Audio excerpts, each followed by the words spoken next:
This is a reading from The Virgin Mary in the Writings of Maria Valtorta by Father Gabriel M. Roschini, OSM.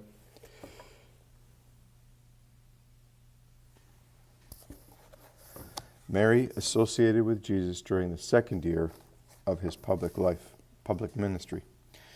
In the second year of his public ministry, Jesus returned more than once to his mother's home in Nazareth. After visiting John the Baptist near Enon, Jesus goes alone to Nazareth. As he nears his humble house, he sees his mother also going home. Her nephew Simon is with her, carrying a bundle of firewood. Jesus calls her, "Mother!" Mary turns around exclaiming, "Oh, my blessed son!" And they both run to meet each other, while Simon drops the bundle to the ground and, like Mary, runs towards Jesus and greets him wholeheartedly. "Mother, I have come. Are you happy now?" "So happy, son. But if you came only because I begged you, I tell you that it is not right for me or for you to listen to the call of blood rather than to your mission." "No, mother, I have come for other reasons as well." "Is it really true, son? I wanted to believe that they were false rumors and that you were not hated so much." There are tears in Mary's voice and in her eyes. "Do not weep, mother. It grieves me so much. I need your smiles." "Yes, son, that is true. You see so many harsh faces of enemies that you need so much smiling love. But here is she who loves you on behalf of everybody." Mary is leaning lightly on her son, who embraces her shoulders, and while walking slowly towards the house, she endeavors to smile, to expel all grief from Jesus' heart. Simon has picked up his bundle and is walking beside Jesus. "You are pale, mother. Have they grieved you so much? Have you not been well? Have you tired yourself excessively?" "No, son, no one has grieved me. My only sorrow is that you are far from me, and they do not love you. Here, everybody is good to me. I will not even mention Mary and Alphaeus of Sarah." Footnote 88. This man was about 5 years older than Jesus' mother. He used to be very fond of Mary's parents before she was born, and frequently visited them afterwards. Editor. You know what they are like. Also Simon. See how good he is? He is always like that. He has helped me all these past months. He is now supplying me with wood. He is so good. Also Joseph is. They are so thoughtful of their Mary. May God bless you, Simon, and may he bless also Joseph. I forgive you for not loving me yet as the Messiah. Oh, you will eventually love me as Christ, but how could I forgive you for not loving her? It is fair and peaceful to love Mary, Jesus. You are loved too. Only, see, we are too much afraid for you. Yes, you love me with a human love. You will come to the other love. You too, son, are pale-looking and thin. Yes, you look older. I can see that too, remarks Simon. They go into the house, and Simon, after laying the firewood in its place, withdraws discreetly. "Son, now that we are alone, tell me the truth, the whole truth. Why did they drive you away?" Mary speaks, holding her hands on Jesus' shoulders and staring at his thin face. Jesus smiles kindly but sadly. "Because I tried to bring man back to honesty, justice, and to the true religion." "But who accuses you? The people?" "No, mother, the Pharisees and the scribes, with the exception of a few just ones amongst them." "But what have you done to incur their accusations?" "I told them the truth. Do you know that it is the biggest mistake with men?" "What could they say to justify their accusations?" "They told lies, the ones you know, and many more." "Tell your mother. Place your sorrow, all your sorrow, on my bosom. A mother's bosom is accustomed to sorrow, and is happy to consume it, to remove it from the heart of her son. Give me your sorrow, Jesus. Come here, as you are wont to do when a child, and leave all your bitterness." Jesus sits on a little stool at his mother's feet and tells her all about the months spent in Judea, without any grudge and without concealing anything. Mary caresses his hair with a heroic smile on her lips to fight back the tears shining in her blue eyes. Jesus mentions also the necessity of approaching women to redeem them, and his grief at not being able to do so owing to the wickedness of men. Mary nods assent, and then she decides, "Son, you must not deny me what I want. From now on, I will come with you when you go away. I will come at any time, in any season, to any place. I will defend you from false accusations. My simple presence will cause the mud to fall off, and Mary, Jesus' aunt, will come with me.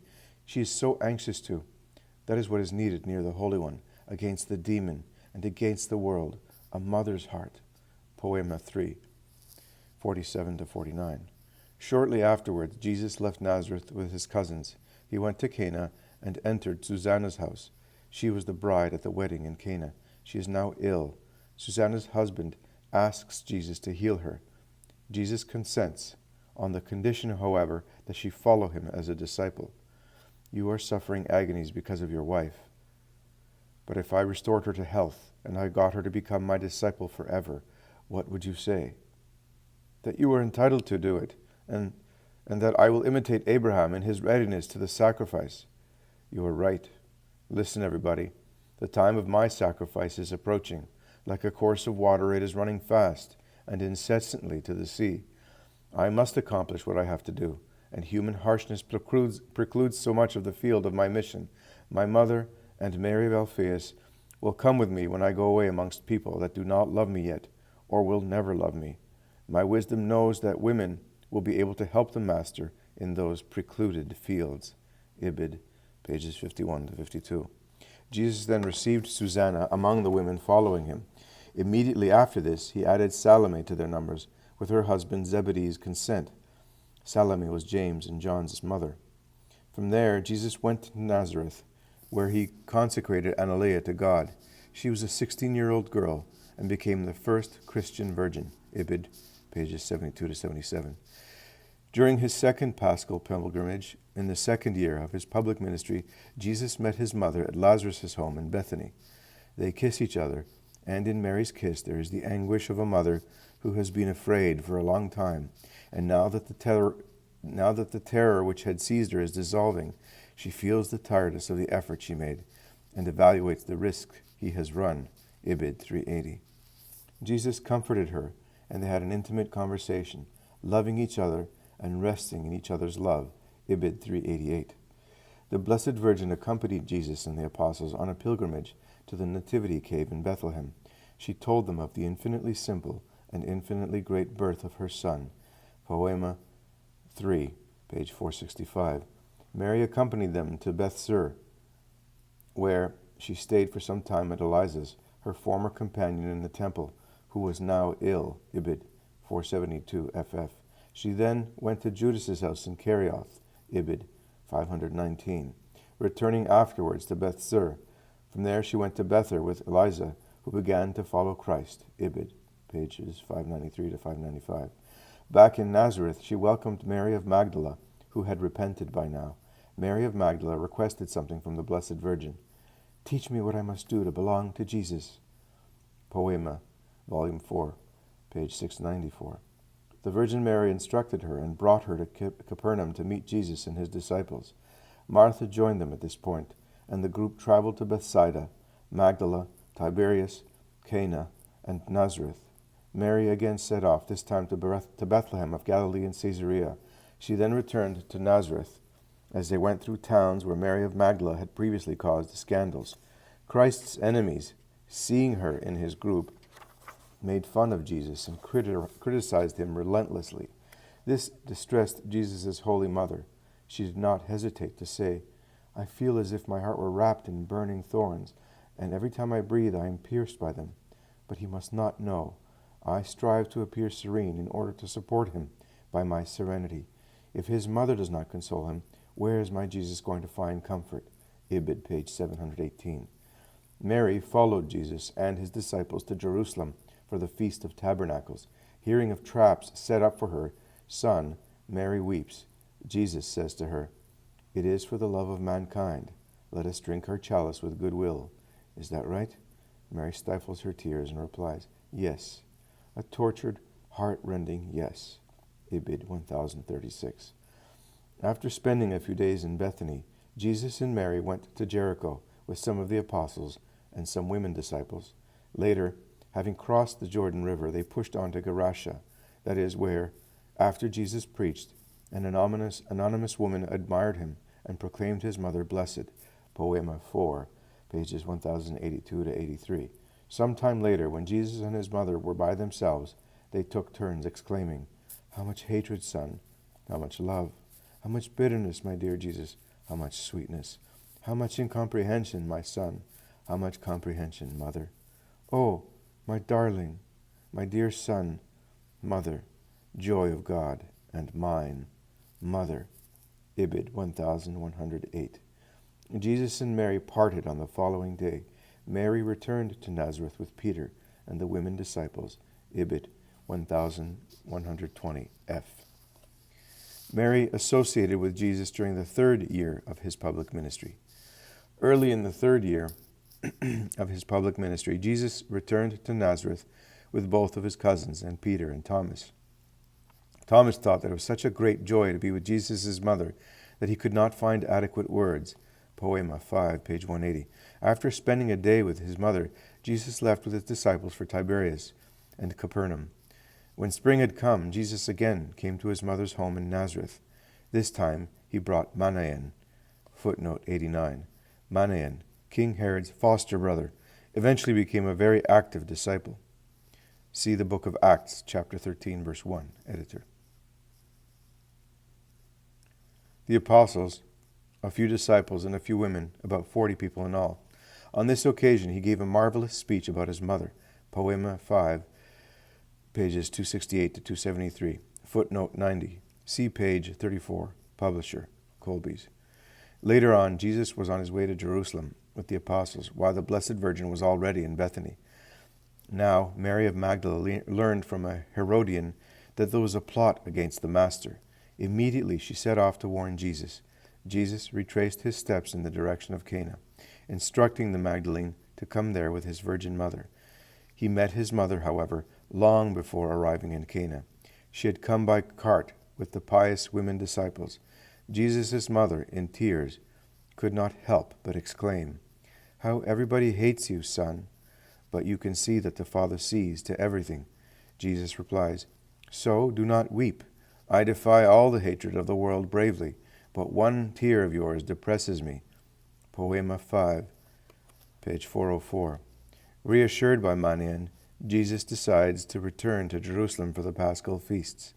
Mary is full of love and in great distress for her persecuted son. Ibid, page 545. Jesus pursues his evangelization. After a cautious journey, he feels the need to return to Nazareth to be with his mother. He spends 1 month with her. Poema 6, page 990. How sweet it is to be back home, especially to be with you, mother, after traveling so much in the midst of men. As they get to know you, Mary goes on sadly, they divide into 2 groups, those who love you and those who hate you. And the largest group is those who hate you. Evil senses, it is on the verge of being vanquished. It is furious, and it makes people furious. You are so afflicted.